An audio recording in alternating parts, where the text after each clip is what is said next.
भैंस अल बकरा के उमूम में शामिल। अहले लुगत ने भी ये कहा। मौला अली रज़ी अल्लाह तआला अन्हु की रवायत मौजूद, फरमाया भैंस सांप की तरफ से कुर्बान कर सकते। यानी पूरी उम्मत का इजमा है कि भैंस की कुर्बानी दुरुस्त है। हमारे हीले बहाने तलाश करते रहते हैं, कोई कहता है भैंस की कुर्बानी नहीं होती, इसकी नहीं होती। भैंस की कुर्बानी बिल इजमा जायज, भैंस कट्टा गाय के हुक्म में। वो हदीस पाक है जो अबू दाऊद शरीफ के अंदर अल बकरतु मिन सबअतिन, गाय के अंदर 7 हिस्से हैं। मुस्लिम शरीफ के अंदर भी इसी मफहूम की हदीस पाक मौजूद है। इस हदीस पाक के तहत शारहीन ने लिखा बकरा एक इसमें जिन्स है, इसके तहत जामूस यानी भैंस भी शामिल। अहले लुगत ने भी ये कहा। अल बकरा तो कोई पंजाबी का लफ्ज नहीं है, उर्दू का लफ्ज नहीं है। अहले लुगत को देखेंगे, लिसानुल अरब अरबी की मशहूर लुगत है, ताजुल उरूस अरबी की मशहूर लुगत है, बड़ी बड़ी अरबी लुगात के अंदर मौजूद है। भैंस अल बकरा के उमूम में शामिल। गोया के सरकार अलैहिस्सलाम ने फरमाया कि गाय में 7 हिस्से हैं, इसी तरह हुजूर ने फरमाया कि भैंस के अंदर भी 7 हिस्से हैं, भैंस की भी कुर्बानी कर सकते। फुकाहे अरबा, चाहे अनाफ हो,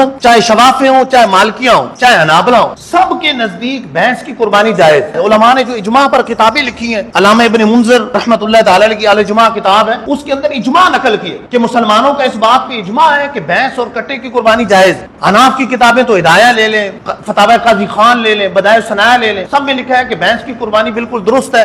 ये अल बकरा तू के अमूम के अंदर शामिल। अल मुदव्वना इमाम मालिक की बड़ी मारूफ किताब, उसके अंदर मौजूद है। सुफियान सौरी का कौल मौजूद है, भैंस की कुर्बानी कर सकते। इमाम अहमद बिन हंबल के मसाइल पर किताब मौजूद है, मसाइलुल इमाम अहमद, उसके अंदर इमाम अहमद का कौल लिखा हुआ है कि भैंस की कुर्बानी बिल्कुल दुरुस्त। इमाम आजम हो अबू हनीफा, चाहे इमाम शाफई हो, चाहे इमाम मालिक हो, चाहे इमाम अहमद बिन हंबल हो, सब कह रहे हैं कि भैंस की कुर्बानी बिल्कुल दुरुस्त है। तो आजकल के कुछ लोग ऐसी वस्फ़ लोगों में डालने के लिए नहीं भैंस की कुर्बानी साबित नहीं। अल मुस्नदुल फिरदौस के अंदर मौला अली रज़ी अल्लाह तआला अन्हु की रवायत मौजूद, आपने बकायदा अल जामूस नाम लेकर कहा, फरमाया भैंस सांप की तरफ से कुर्बान कर सकते।